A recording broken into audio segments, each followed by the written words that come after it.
This message comes from Capital One. The Capital One Venture X business card earns unlimited double miles on every purchase. Capital One, what's in your wallet? Terms and conditions apply. Find out more at CapitalOne.com/VentureXBusiness. Hey there, it's Rund. Before we start the show today, I want to make sure you know it's a special week at NPR because it was just Giving Tuesday. NPR celebrates this global day of generosity every year, but we've never had a year quite like this one before. NPR is now operating without federal support for the first time in our history, more than 50 years. It's a big change. And at such an uncertain time, we can learn a lot from the past. And Throughline works to bring you the stories that help us understand this moment. We're so grateful to the listeners who have already stepped up to donate, like Jessica from Arkansas, who says, Throughline is the greatest deep dive podcast ever. Thank you for all your reporting.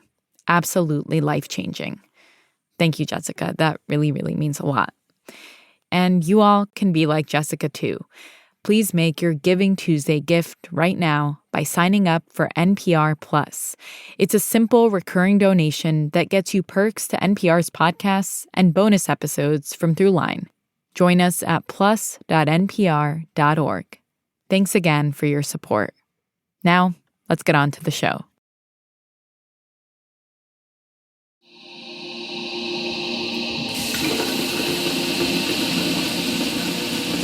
A sip of Swiss Miss hot cocoa tastes so good and rich, it makes me... Ruby, what are we about to do? About to make some hot chocolate, fam.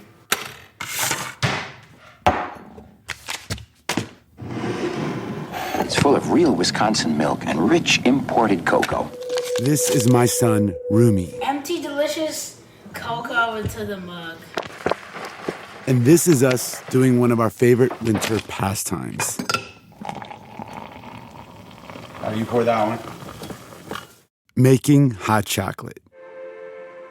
Classic. Just add hot water and delicious, rich and foamy Nestle hot chocolate takes the brrr out of winter. This is the one I made when I was a kid. What do you just pour in the cup? What does it look like? Cocoa. What does it smell like?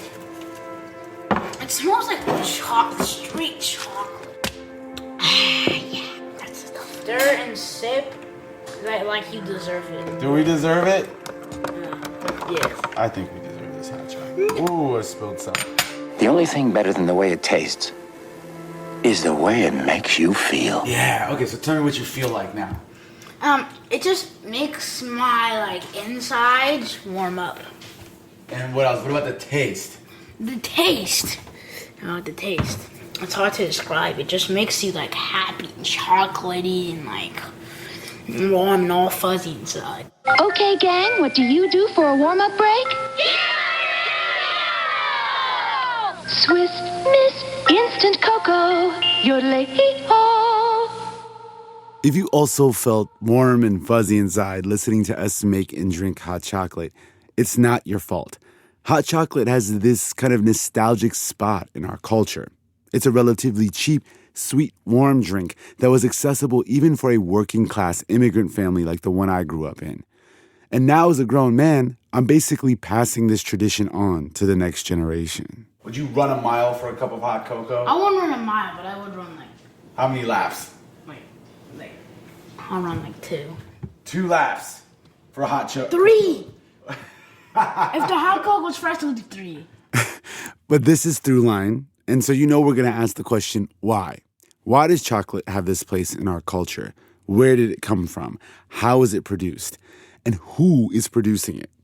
Usually this line of questioning would send us on a quest that leads into some kind of wormhole that eventually leads to a journal article or a lecture or a book or something like that puts it all together.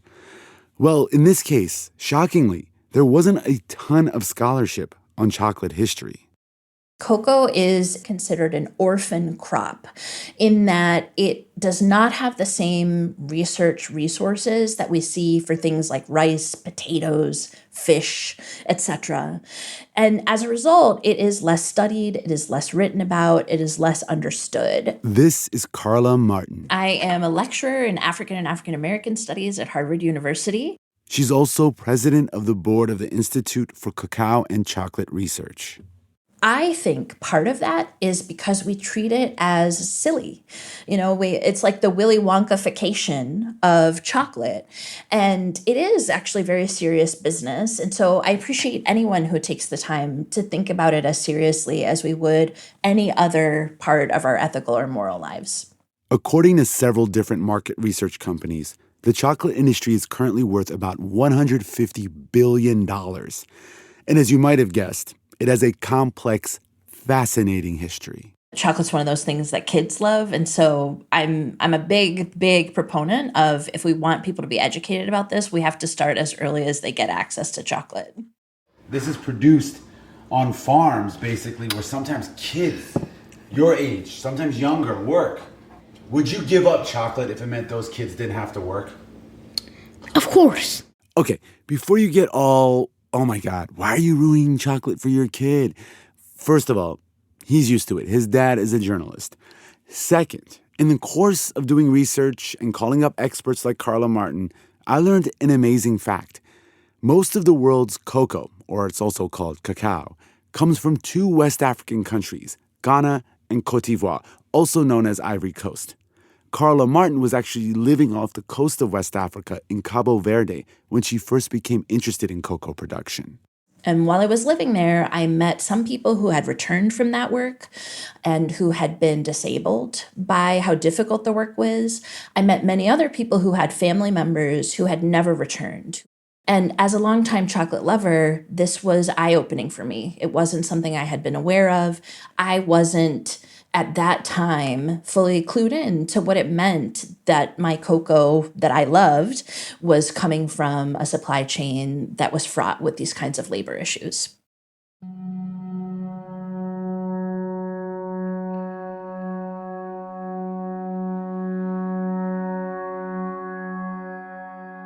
So, how did this happen? How did this troubled supply chain of chocolate come to exist? The story takes us from the vast empires of the pre-Columbus Americas to the journey of an early 20th century investigative journalist determined to learn the truth about chocolate. And finally, we'll speak with a young medical student who grew up on a cocoa farm in Ghana. In this episode of Throughline from NPR, we take a deeper, often bitter look at the history of one of the world's favorite sweet treats, chocolate.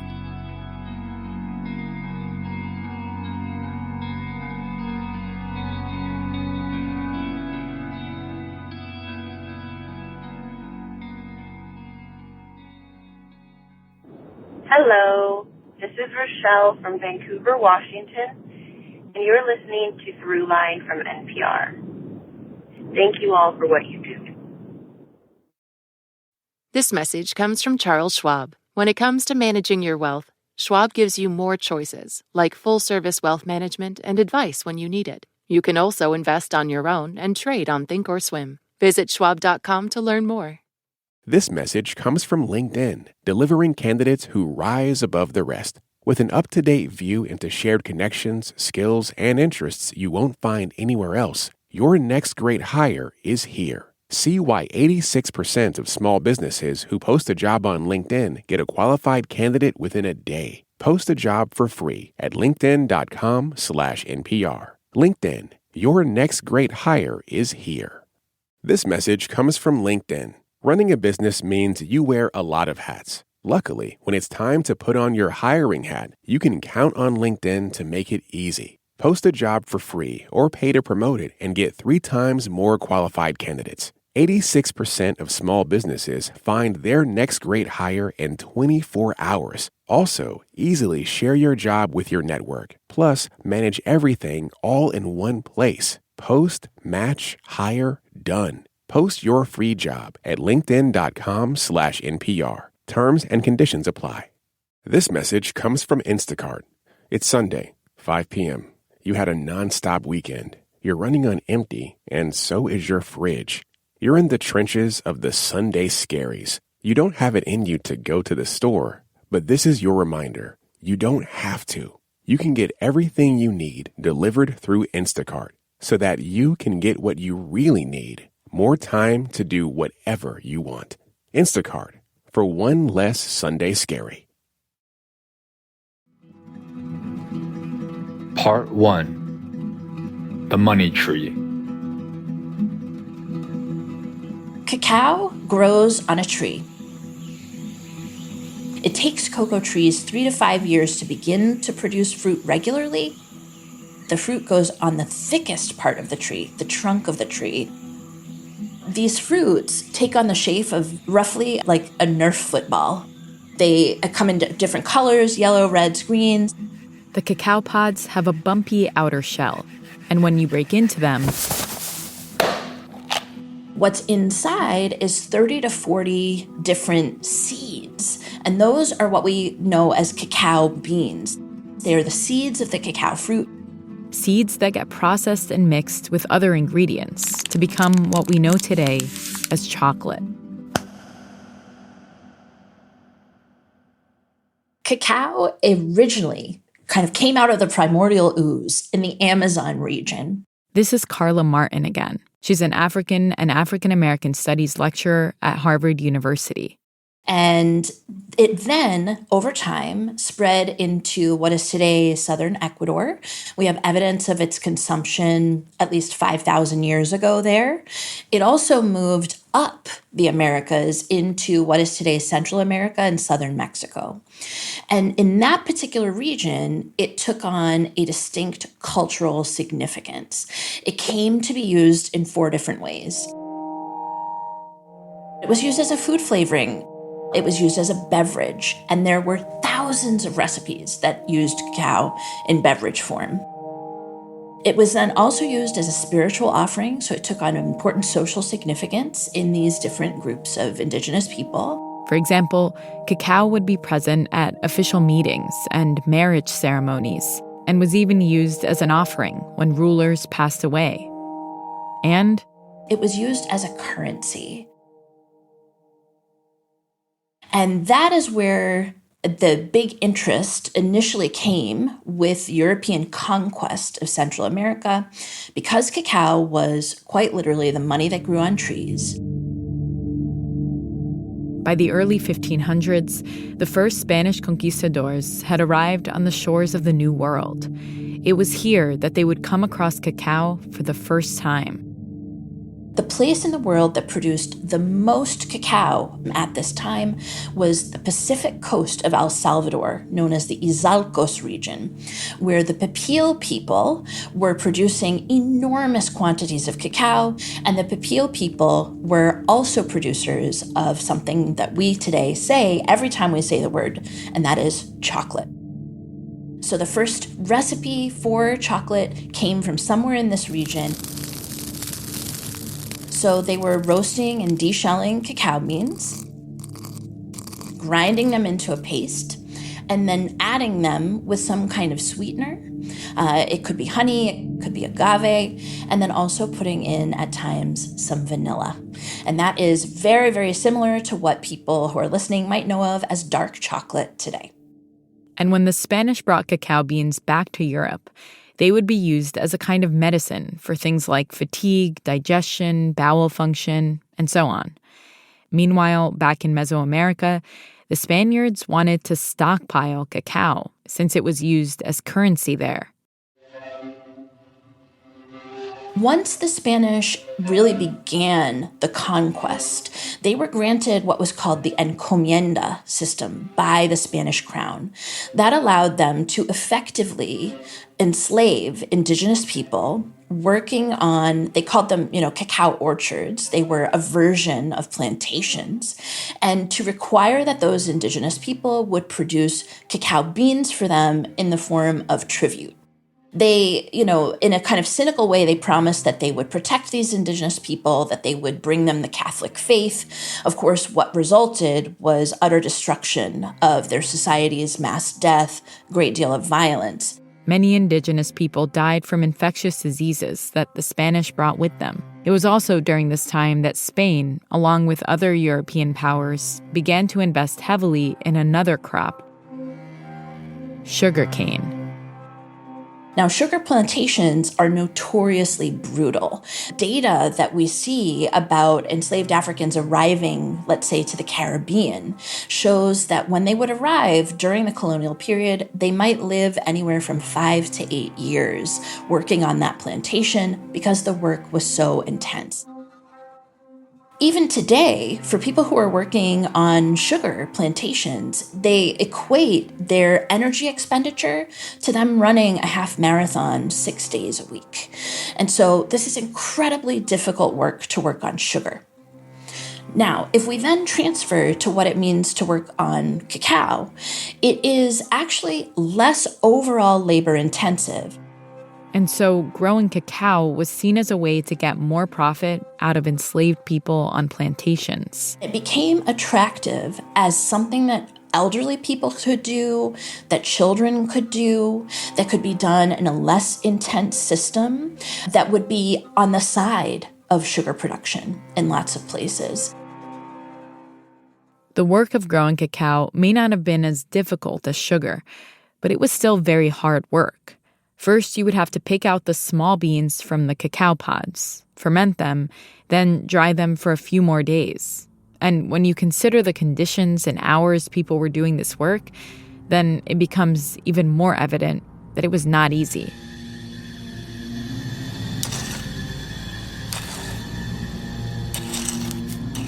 If you're doing it for 16, 18 hours a day, 6 or 7 days a week, it is still an absolutely brutal system of labor, especially when one is enslaved, malnourished, etc.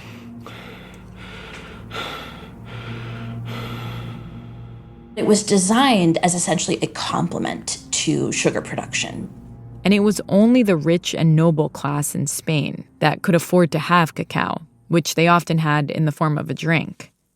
Over time, cacao slowly spread from the Spanish royal court to other European kingdoms. There's a long tradition of, kind of marrying a princess to a prince in one country. She would often bring with her a tradition of chocolate consumption and spread it to a new country. But a new class of people was emerging. By the 1700s, there's a growing mercantile class in Europe, people who are getting wealthy off of the slave trade and off of the trade in these commodities that are beginning to move around the world. And by the 1800s, new technologies rapidly change how cacao is processed. Specifically, that comes from the development of the hydraulic press. That's the tool that allows you to make cocoa powder and cocoa butter. It comes from larger scale grinding machines that will grind those roasted cocoa beans and allow you to turn them into a cocoa paste and then chocolate, and a variety of other machinery. This allows cocoa chocolate to become cheaper as a whole, and all throughout the 1800s into the late 1800s, demand for the product goes up in Europe. With the invention of the hydraulic press, this chocolate drink could be made faster now, and in turn, could also be sold for less. If we think about Britain, for example, in the 1800s during the Industrial Revolution, people were encouraged to have tea with some sugar in it as a way of cutting hunger. And the same came to be true of promoting cocoa as something that kids would drink during the Industrial Revolution, because it was a way of giving them a relatively cheap and energy boost via calories. Also creates a kind of sense of well-being in people who consume it, but it was cheaper than other foods at the time. But at the same time that more people in Europe were trying cacao, or cocoa, some of the European powers were losing their grip on their colonies where most of it was being produced. Latin American and Caribbean nations become independent from their European colonizers, and European powers had come to see these extractive colonies as their crown jewels. These were the places that were producing enormous amounts of resources and wealth for their populations. For the Portuguese, that was Brazil. The Portuguese were heavily invested in Brazil for its cacao plantations. But by about 1822, Brazil is becoming independent from the Portuguese crown. There has been an intensification of cocoa production, and the Portuguese king and queen are worried that they will lose their crown jewel. As they're planning to move away from Brazil, as they take cocoa trees and they plant them in another Portuguese colony, that's São Tomé and Príncipe. São Tomé and Príncipe is an island nation today that consists of two main islands off the coast of West Central Africa. It's volcanic and mountainous with a humid climate, perfect for growing cacao. Historically, it was an enormously important place. In the late 1400s, early 1500s, the Portuguese experimented with what would become the model for sugar plantation agriculture all throughout the world by bringing enslaved people as chattel to grow sugar there. So there's already this tradition and population of people in São Tomé who are enslaved and can be put to work working on these new plantations for cocoa. They kept enslavement there until the 1870s. So they were enslaving people, and they were able to bring them quite simply to São Tomé and Príncipe and force them to work. These islands that paved the way for sugar production would play a major role in the modern cocoa trade, a trade that has historically relied on unfree labor. Coming up, rumors and murmurs bring a journalist to São Tomé. Hi, this is Heather from Charleston, South Carolina, and you've been listening to Throughline on NPR. This message comes from LinkedIn, who knows how even one hiring nightmare can ruin your small business dreams. That's why LinkedIn Jobs' new AI assistant uses insights from over 1 billion professionals to create a personalized shortlist of the best applicants, and even finds candidates you would have otherwise missed, so you can hire right the first time. Start hiring with LinkedIn and post your job for free today at linkedin.com/NPR. This message comes from Capital One. With the Spark Cash Plus card from Capital One, you earn unlimited 2% cash back on every purchase and get big purchasing power so your business can spend more and earn more. Stephen, Brandon, and Bruno, the business owners of SandCloud, reinvested their 2% cash back to help build the company's retail presence. Capital One, what's in your wallet? Find out more at CapitalOne.com/SparkCashPlus. Terms apply. This message comes from Ear Hustle, a Radiotopia podcast. Check out recent episodes which delve into the juvenile prison system. Ear Hustle is available anywhere you get your podcasts. Part 2. Nevinson's Crusade.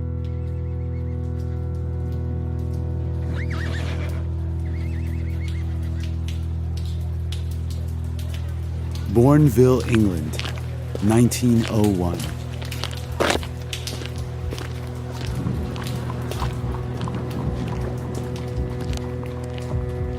William Cadbury, whose family owned one of the largest chocolate companies in the world, cracks open a sales catalog. He looks closer and reads that there are laborers listed for sale along with the property and the machinery on a cocoa estate. The workers from a cocoa plantation being sold like pieces of farming equipment. William Cadbury quickly realized that this sale was from São Tomé, one of the places where he sourced the cocoa that went into his company's candy bars and famous chocolate eggs. And, he's very disturbed by this because he's a Quaker, and Quakers are, long history of anti-slavery. Quakers. For more than a century, they'd fought to end slavery around the world. William Cadbury personally gave money to support anti-slavery causes. So this was not a good look.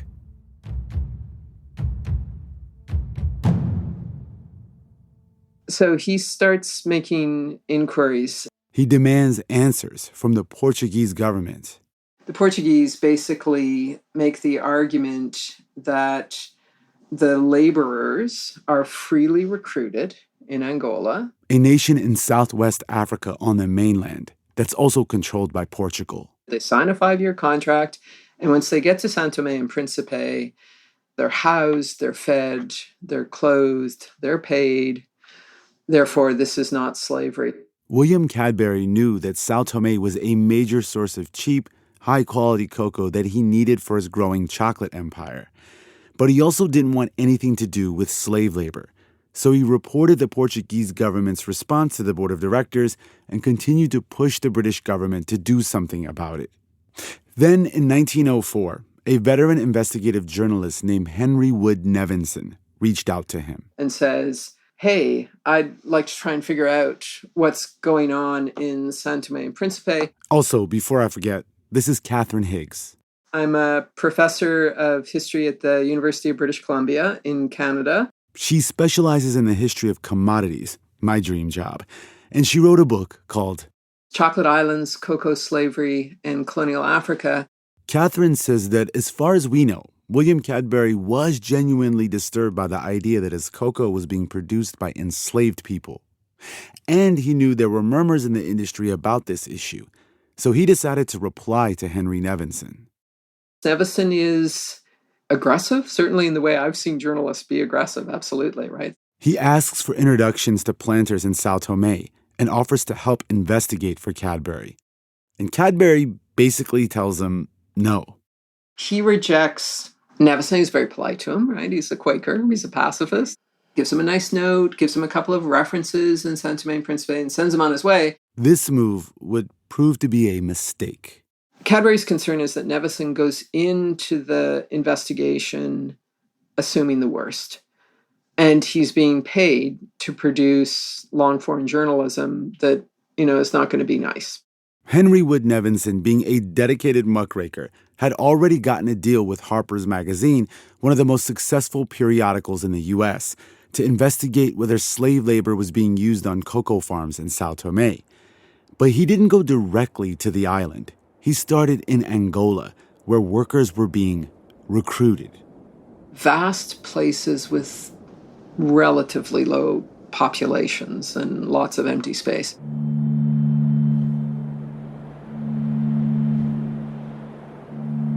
Nevinson followed the path of workers who were brought from the interior of Angola, where it's green and humid, towards the highlands nearing the coast, where it's very dry and arid. Basically a desert. He wrote about everything he witnessed.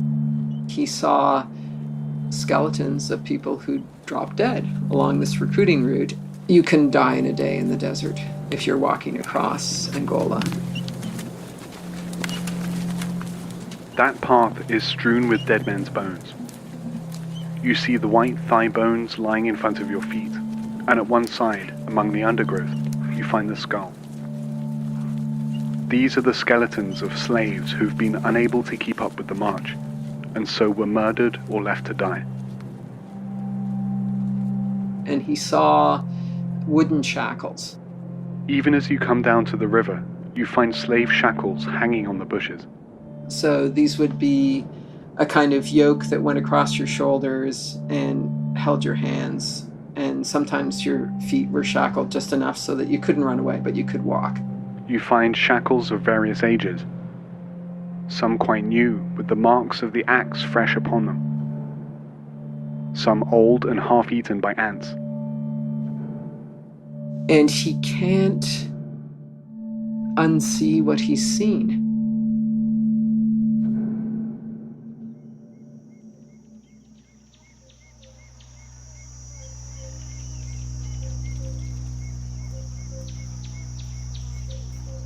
I passed a procession of 43 men and women, marching in file like carriers, but with no loads on their heads.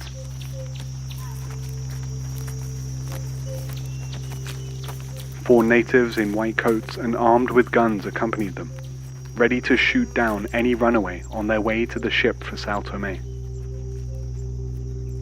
At this time, slavery was technically illegal in Portugal and all of its colonies. So Nevinson wanted to understand how these workers ended up in shackles. Some were desperate for work and entered into contracts they didn't understand.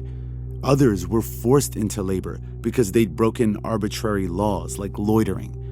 He even got to witness workers being taken into possession by their employers. They are asked whether they go willingly as laborers to Sao Tome. No attention of any kind is paid to their answer. In most cases, no answer is given. Not the slightest notice would be taken of a refusal.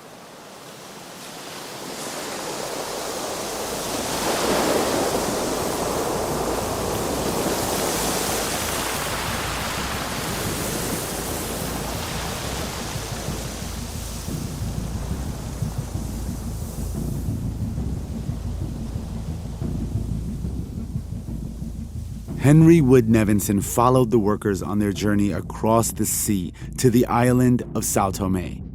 By the time he gets there, he's extremely ill. Following that path nearly killed him, right? Disease, thirst, hunger. But none of that stopped him from filing stories. The islands possess exactly the kind of climate that kills men and makes the cocoa tree flourish. It is a hothouse climate, burning heat and torrents of rain in the wet season. Stifling heat and clouds of dripping mist in the season that is called dry. He sees the people who had survived this labor recruitment process. He sees, people are dressed kind of in identical clothing. Women have headscarves and blouses and striped cotton skirts, and men have wraps made of the same material. One early morning at Sao Tome, I went out to visit a plantation. There were 400 slaves on the estate, not counting children. I saw them clearing the forest for further plantation, clearing the ground under the cocoa trees, gathering the great yellow pods, sorting the brown kernels, which already smelt like a chocolate box.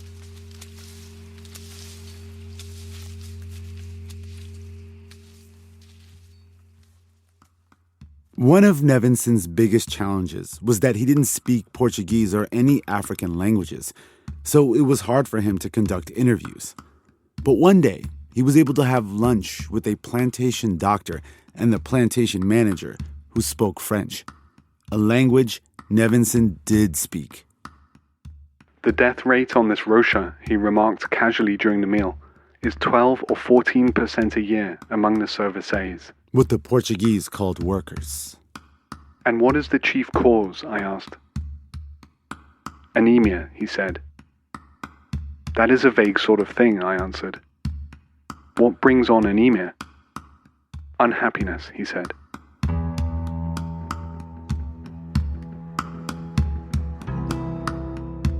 He visited multiple plantations all over the island. On one of the largest and best managed plantations of Sao Tome, the superintendent admits a children's death rate of 25%, or 1/4 of all the children every year. It's not possible for him, objectively, to look at those people and not think these people have been enslaved. Thus it is that the islands of Sao Tome and Principe have been rendered about the most profitable bits of the Earth's surface, and England and America can get their chocolate and cocoa cheap.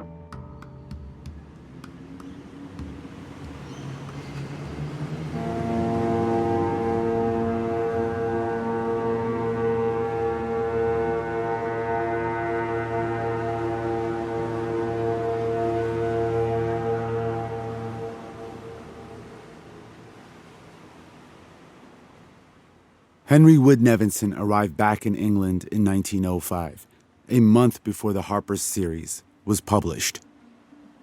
He came back from this experience saying that unequivocally this was unfree labor. It was slavery by another name. This is Carla Martin again. Where people were experiencing significant corporal punishment, that they were not receiving the basic kinds of shelter, medical care that they would need, that they were being pressed into these contracts and entirely unethical ways, and that the working conditions in which they spent their time were profoundly brutal. The following year, Nevinson put out a book that was a collection of all the reports from his time in Angola and Sao Tome. It was called A Modern Slavery. Outrage from the public towards the chocolate companies was immediate. At this point in time, the British people have decided, largely as a group, that they are anti-slavery. And the Cadbury Company is a perfect example of a Quaker firm that is purportedly against labor abuses. It's part of how they've kind of made their name and won trust among the British people. So as British consumers are learning about this, they begin pressure campaigns against the Cadbury Company. Things like consumer boycotts, letter writing, etc.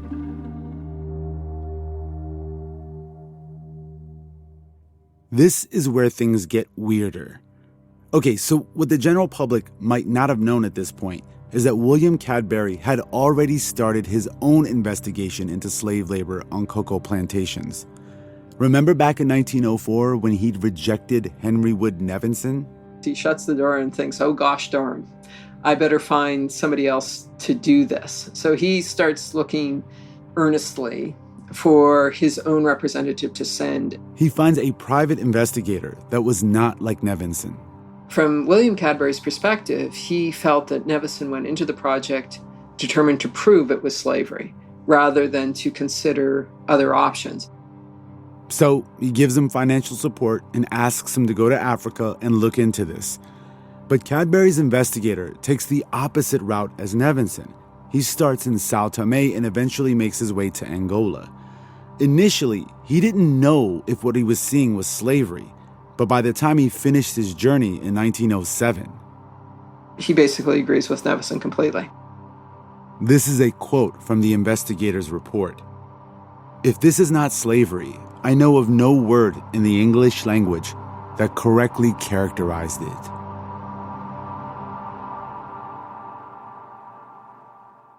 For Cadbury, it was a personal affront. This notion that his cocoa might have been produced by slave labor. He was also a businessman, and he needed a free source of cocoa. Henry Wood Nevinson's reporting created an international scandal, an absolute PR nightmare for the Cadbury Company. People were wondering, how can this Quaker company with these progressive values be using slave labor? But the thing was, William Cadbury already knew through his own investigator that slavery was happening in Sao Tome, and he'd privately been pushing both the British and Portuguese governments to end it. Yet, publicly, he went on the offensive. The Cadburys actually sue a newspaper based on what they consider libel. The newspaper is The Standard, a conservative paper. And they accuse Cadbury of lying. An article was published by The Standard arguing that the Cadbury Company had known for years that there was slave labor in Sao Tome, but did nothing to intervene.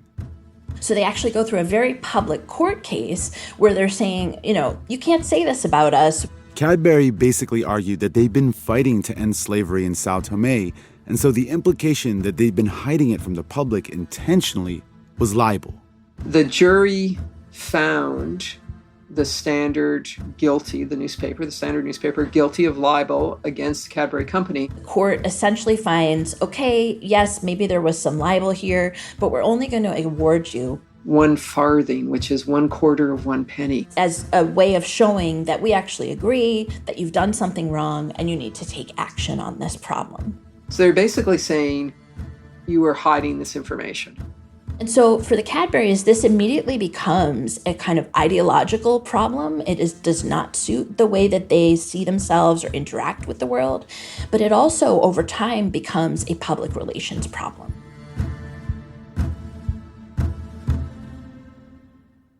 Cadbury genuinely did not want his chocolate to be produced by forced labor. So his motivation was, and this is a pun on Cadbury pure chocolate, his motivation was pure. So obviously he had corporate interests, but he also had religious interests. So as they're determining what to do to leave Sao Tome, they are also investing heavily in the Gold Coast, a British colony, which goes on to become Ghana, to make sure that they will have a backup plan for their cocoa. How do I employ free farmers who freely produce cocoa and make a more substantial profit for their cocoa? How do I make Cadbury cocoa pure again from a business perspective and from a Quaker perspective? And so rather than relying on these contracted, indentured, unfree laborers, they're relying on free entire families working on small-scale farms where children, parents, adults, older adults are all part of producing cocoa. In 1909, the Cadbury Chocolate Company announced they would no longer source their cocoa from Sao Tome. Instead, they would begin working with small-scale free farmers in West Africa, where the weather suited cocoa production. It is actually what has now become the tradition throughout the world of cocoa production. It is small-scale family farming.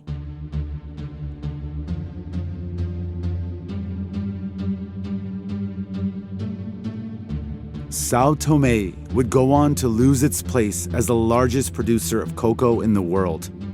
The Cadbury name eventually recovered from the scandal.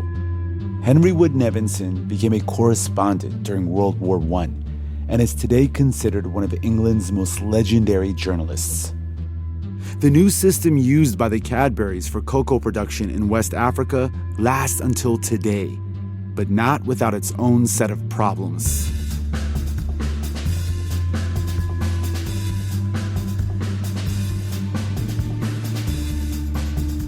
Coming up, we speak with the son of a cocoa farmer from Ghana about the reality of child labor in chocolate.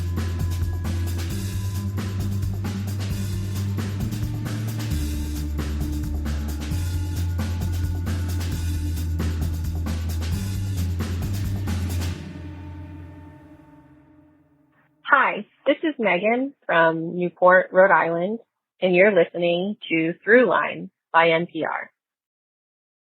This message comes from Mint Mobile. Starting at $15 a month, make the switch at mintmobile.com/switch. $45 upfront payment for 3 months. 5 gigabyte plan equivalent to $15 a month. Taxes and fees extra. First 3 months only. See terms.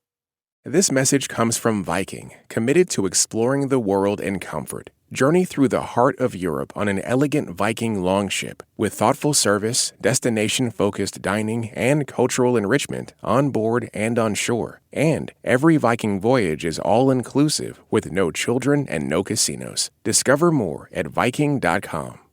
This message comes from Mint Mobile. At Mint Mobile, their favorite word is no. No contracts, no monthly bills, no hidden fees. Plans start at $15 a month. Make the switch at mintmobile.com/switch. That's mintmobile.com/switch. Upfront payment of $45 for 3-month 5 gigabyte plan required. Equivalent to $15 a month. New customer offer for first 3 months only. Then full price plan options available. Taxes and fees extra. See Mint Mobile for details. Part 3. Amazing Grace.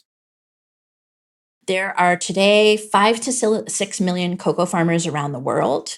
About 2 million of them are in Ghana and Côte d'Ivoire. This is Carla Martin again. She's a lecturer at Harvard University. And the vast majority, 90 to 95% of them, are small-scale farmers, working on a plot of land that you could walk around in a matter of minutes.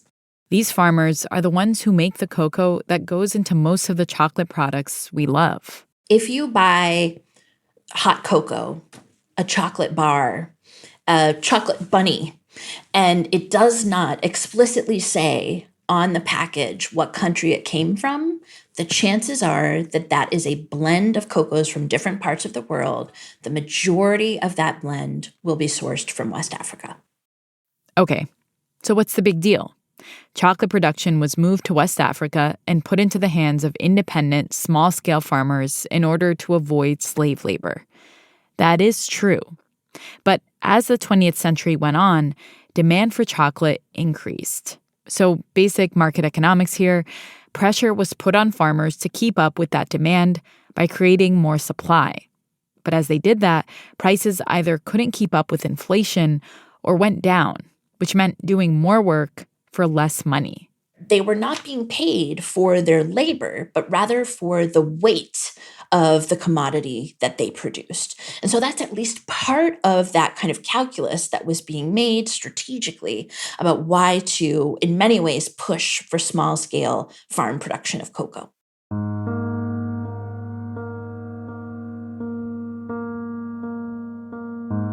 And as the pressure went up to produce more cocoa, farmers had to do whatever they had to do to increase that production, even having their children work.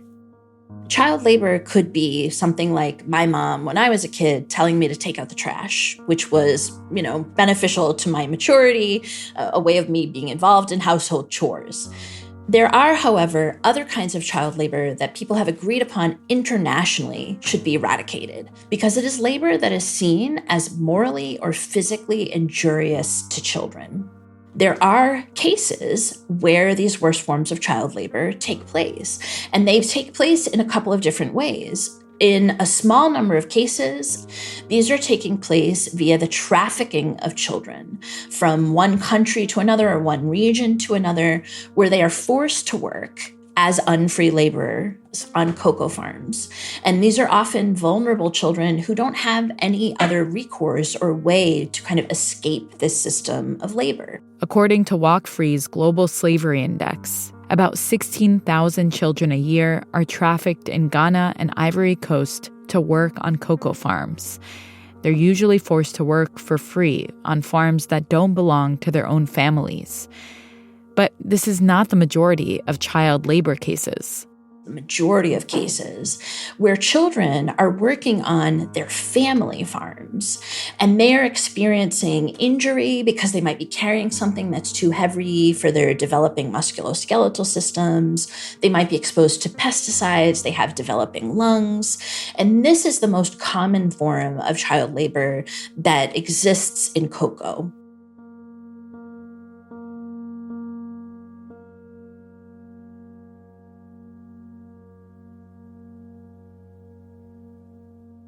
When I was a kid, I knew. My siblings and I, 6 of us, we had our job cut out for us.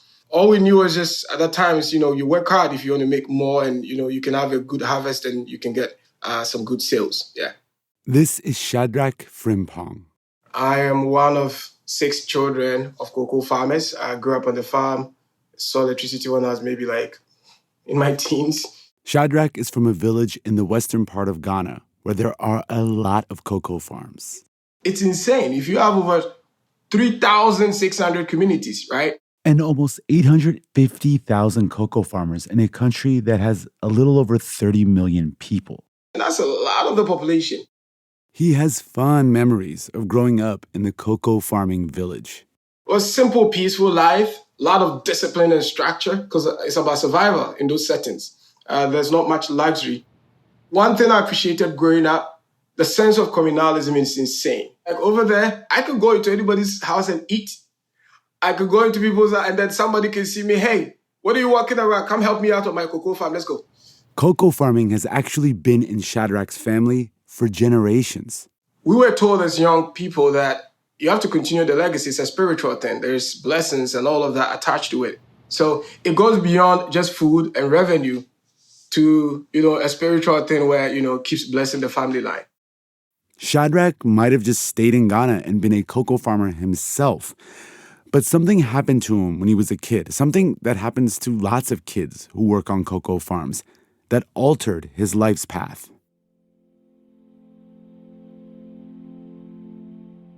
When I was a kid, one time I had infection on my legs. And unfortunately, the year I got the infections and things were getting really horrible and my legs were getting swollen, that was the same year my family had a bad harvest.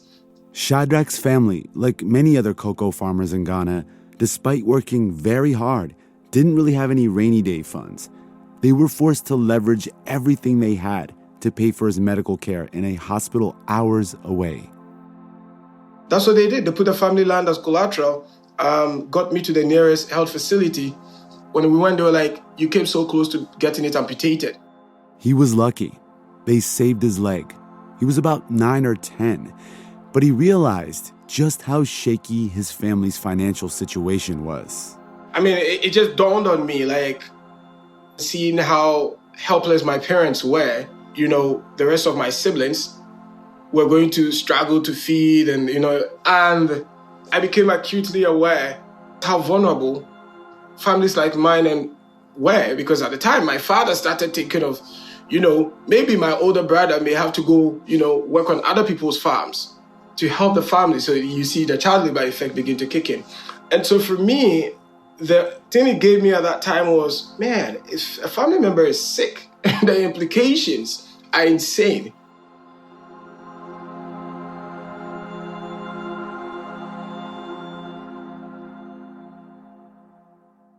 That lit a fire under my belly I remember going to school and I think I just went from like the, not caring, super chill, to just being like a beast. I went to school, took it super serious. I became uber competitive.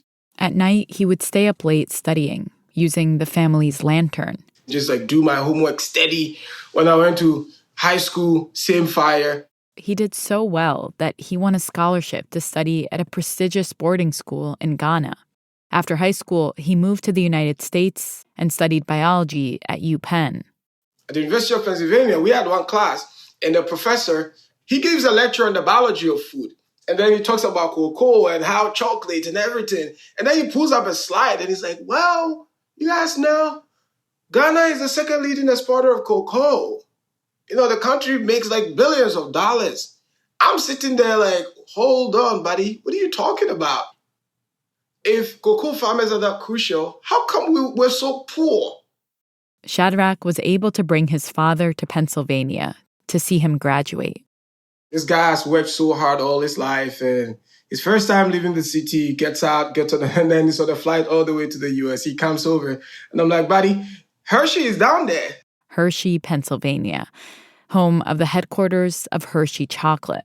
It's not far from UPenn. He sees a chocolate bar for the first time. He's seen how all his hard work and sweat literally translates into this bar. He goes like, man, I had no idea. And then he tastes chocolate and gives me that look. Oh, that is different than the seed that we plant. Today, Shadrach is finishing his medical degree at Yale. And he also started a nonprofit aimed at improving the conditions for people on cocoa farms in Ghana. He wants to help end child labor in the cocoa industry once and for all. And he told me his story from his childhood that he still uses as motivation. When I was in elementary school, one of my classmates, my own cousin, she was called Grace, and she was the brightest student in the class. Well, one time, apparently, we had my uncle is sick. And my uncle, is a cocoa farmer. Gets sick, never had any health coverage, nothing, bad crop here. Guess what happens? Grace gets pulled out of school, and then she goes work on the farm. Never came back. And so years later, I'm at an Ivy League institution. I call my parents, and I'm like, where is Grace? Is she at Harvard? Maybe give me her number. I'm at Penn. If I'm at Penn, she should go to Harvard. Give me her number so I can call her. My mom said, what are you smoking? Are you all right? Like, she has kids, is working on some cocoa farms, still working on the farms, and, she's still struggling to live on less than $1 a day. And that hit me so hard. He thought, well, if I'm here having this chance to make a difference in medicine, what would Grace have been able to do? She was smarter than me. And when children like Grace have their chance at education taken away because they have to work, it hurts more than just them or their communities. And I bet my last dollar that chances are that the cure for cancer is in the mind of the child of a cocoa farmer's kid sitting somewhere. But because they never get opportunity and the injustices they face kick them into child labor and all of these situations, all of us, we miss out.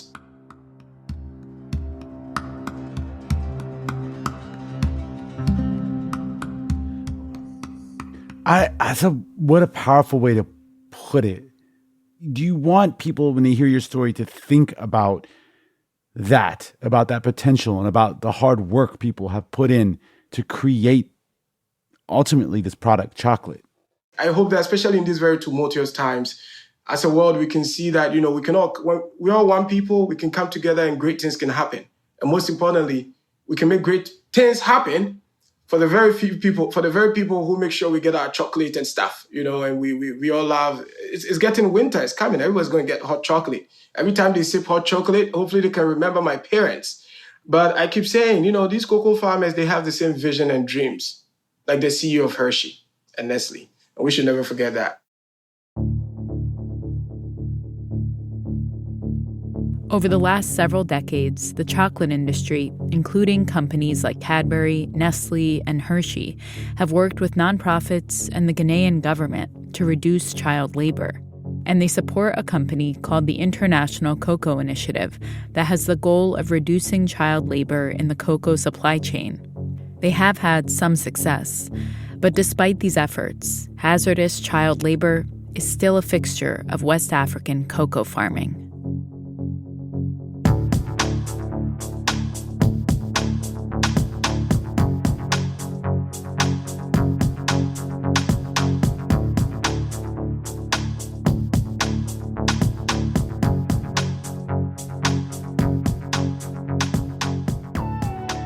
That's it for this week's show. I'm Rand Abdel Fattah. I'm Ramteen Arablouei, and you've been listening to Throughline from NPR. This episode was produced by me. And me, and... Lawrence Wu. Julie Kane. Anya Steinberg. Casey Miner. Christina Kim. Devin Katayama. Irene Noguchi. Fact-checking for this episode was done by Kevin Vogel. Passages from Henry Wood Nevinson's writing were read by Sebastian Walker, another amazing British journalist. Also, thank you to Johannes Durgi, Beth Donovan, and Tommy Evans. This episode was mixed by Robert Rodriguez. Music for this episode was composed by Ramteen and his band, Drop Electric, which includes Naveed Marvi, Sho Fujiwara, Anya Mizani. And finally, if you have an idea or like something you heard on the show, please write us at throughline@npr.org. And make sure to rate us and leave us a comment on Apple or Spotify. It really helps other people find the show. Thanks for listening.